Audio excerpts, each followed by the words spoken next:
Hello everybody, and welcome back to another week of Gabriel's Basics of Cerebral Palsy. This week we are going to be talking about accessibility in the world. Now, this ramp that you see right here was built by our pastor and some other friends.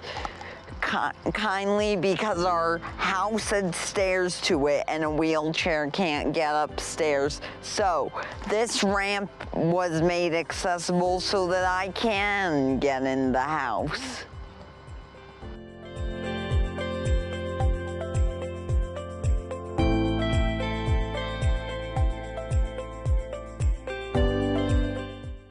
So even if my ramp is accessible, my house still isn't accessible because the door is difficult for me to get open and there's a bump to get in. So what is accessibility?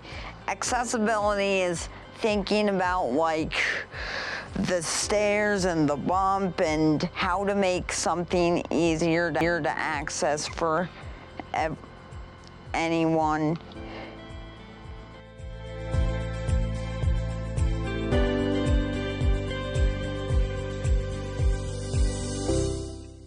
Going for a walk for a person with a disability can be quite hard because sidewalks can be inaccessible.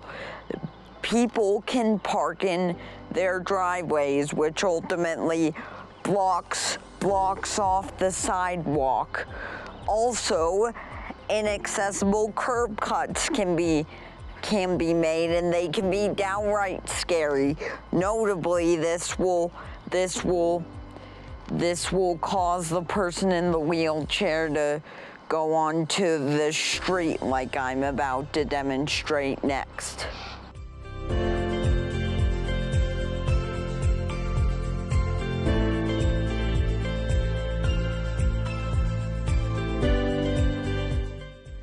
Phew, that was just a moment of anxiety and fear. Nerve-wracking is what that is. That, my friends, is the scary curb cut. First off, it looks like a baseball plate, so it's situated at an angle, making for it so that wheelchairs can't get through. Second of all, it empties you quickly onto a patch of grass. Which could result in you being in your local canal.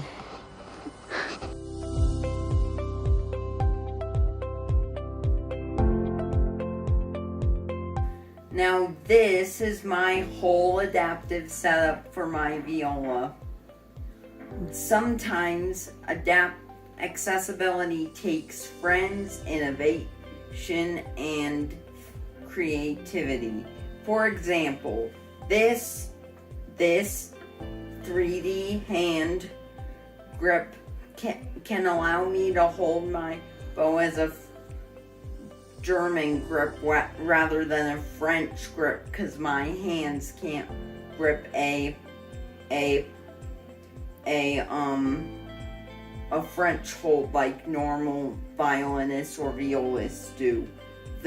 The igloo down here, these 3D prints were all made by some friends. And sometimes accessibility needs friends and grandparents and a lot of thinking. So this igloo right here serves as an end pin stand for my viola da gamba. And this block right here was designed by my grandfather.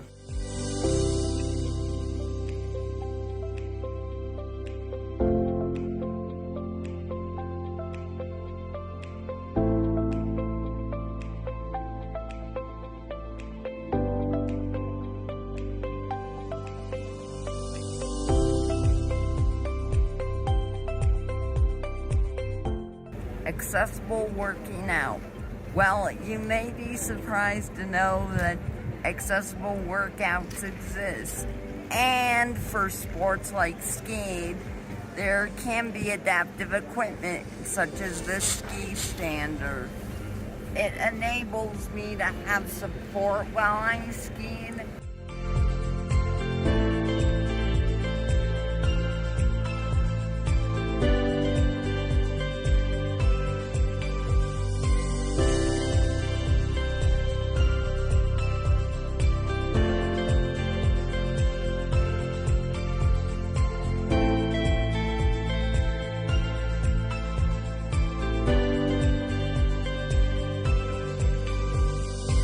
Next, we are going to take a tour of a public space, specifically a university campus, and find which places are accessible and inaccessible.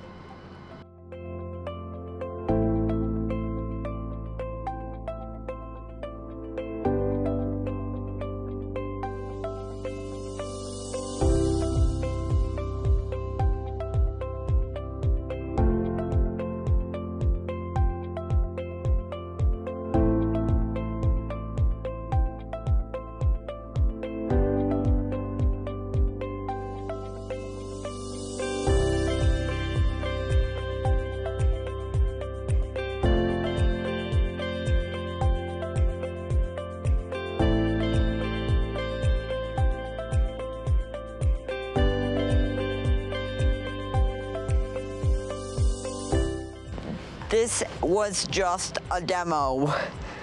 The place that we chose was a safe and accessible place. We chose to go after hours because buttons wouldn't work. Buildings without buttons are a problem. Curb cuts that aren't flat are a problem. Bumpy sidewalks. People parking in front of the driveway, inaccessible doorways are problems. But accessibility is designed for everyone.